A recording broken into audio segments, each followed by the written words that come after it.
Hello everyone, welcome back. I am doing a full face of Iconic London today. Everyone asks me to do full face videos all the time, so this is the brand I chose for today. Just wanted to show you this chart really quickly. You'll see these hands throughout the product shots. Gifted, purchase, sponsored. Their hands holding, whatever, and that's the chart there. There's no sponsored in this video though. I chose Iconic London for this first one as I think it's a bit of a misunderstood brand. The products are glowy and shiny, and I think some people confuse that with not pigmented, but these products really do pack a punch, so I'm going to show you that throughout this video. Okay, let's start with the Underglow Blurring Primer. This was beautiful. This is my first time using it. It has, look at that shine. It just looks like glowing skin. It is so stunning. It has a serum texture, almost like a bit thicker though, like a thick serum and a tiny bit of stickiness to it. But it just looked like pure radiance on my skin.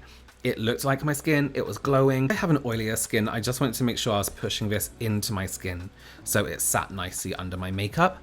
The Super Smoothing Blurring Skin Tint, this was stunning. First time again using this, and I really wanted to just tint my skin. I didn't want a lightweight foundation, I didn't want a BB cream, I didn't want a CC cream. I just wanted something that tinted those red areas, that discoloration in my skin, and that's exactly what this product did. I thought it was beautiful. I'm getting too excited about it. I did go in again on my cheeks, and the areas on my face are a little bit more red. And you can build it up. It sat really well. So far, so good. I'm really impressed with these two products for skin prep. Stunning. And you can see I'm going back in areas again where I'm red and just very gently adding bit by bit to tint my skin. This is the Radiance Booster, except I don't actually think it is. I think this one's the bronzer. Now I'm looking at it again. First time using this product.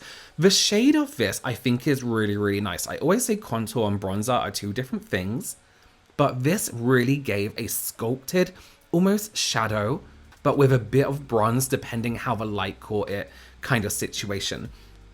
I really like this. Again, sat well on the foundation, and I use it down my nose as I thought it looked like a contour. The Luster Lip Oil I wasn't so hot on. I thought it was kind of like fine. On me it didn't really feel like it moisturized that much. Cut to an hour later, I filmed a video in between this. My skin looks good. You can see the lip oil didn't really last that long on my lips. That's fine. I'm using an eye primer, my own one. I'm showing this Iconic product on screen because I thought it would make a good eye primer if you wanted to use it. I'm using my Sigma one. This is a Desk to Dance eyeshadow palette. Now I've had this for a long time. This was gifted to me, I think it was by Space & K ages ago. I probably shouldn't have it still. And the pigments in the palette look kind of quite pressed for eyeshadow, sorry, not pigments. But they go on, they do have such a good pigmentation to them. You can see this purple in the palette kind of looked like a light lilac-y shade, but it came out pure purple. I very rarely had to dip my brush back into the palette to get more color. It blended wonderfully, a dream. It was so beautiful. I do have a bit of an issue with some of the shades in the palette. You'll see that in a minute. This purple's great. The one below it, which I'm going to apply in a bit, I found didn't really have much pigment. I'm going to apply the shimmer first. Just tap it in the middle. The shimmers, the metallics are stunning. They just look and work how they do, just to add a bit of something extra. The purple, again, so going back to underneath, just didn't look different enough from the purple above it, this one. It kind of just looks so similar that I then went in with the black in the bottom corner to add a bit of depth to that purple, not to add black, but to add a different shade to that purple, a darker purple, But the black was great. It wasn't too heavy, but you'll see I'm going to use it under my eyes. I could stamp it on so it was a heavier black, so I have that heaviness under the eye and that lighter purple just with a darker purple just with a black on top. Again, blended a dream. Very happy with the eyeshadows in terms of what I use. It's just some of those shades were a bit like, oh, I wish I actually packed more color. One of my favorite concealers, the Radiant Concealer and Brightening Duo. So one side is this light brightening concealer and the other side is like what you call your normal liquid concealer. This side literally does leave a glow to the skin. You'll see in just a moment that radiance under the eyes. I haven't used a concealer like this. It just keeps this shine. So if you are looking for that glow, even under the eyes, which I think is a great idea, it just captures the light. You see when I move my face? It's just capturing light. So if you can get the perfect shade for you, you can just get that really nice glow. This is quite light for me. They did send me all of them. I'm using the other one, the other side on top, just to add a bit of extra coverage, but the glow does show through. I also use it to cut off my eyeshadow on the outside corner, which is kind of a habit of mine now. I should probably do something different. But I like the style. All of these, again, blend really, really well. I'm so happy with Iconic Complexion products, and I'm going to use a highlighter as well later. It's amazing. I'm just going back in with a bit of that bronzer, just what's left on the brush, just because my concealer was a bit light. The Smoky Eye Duo. One side is a thick pencil and the other side is a thin pencil. I decided to use the thin side just to give myself a little bit of eyeliner. Again, so creamy, so smooth.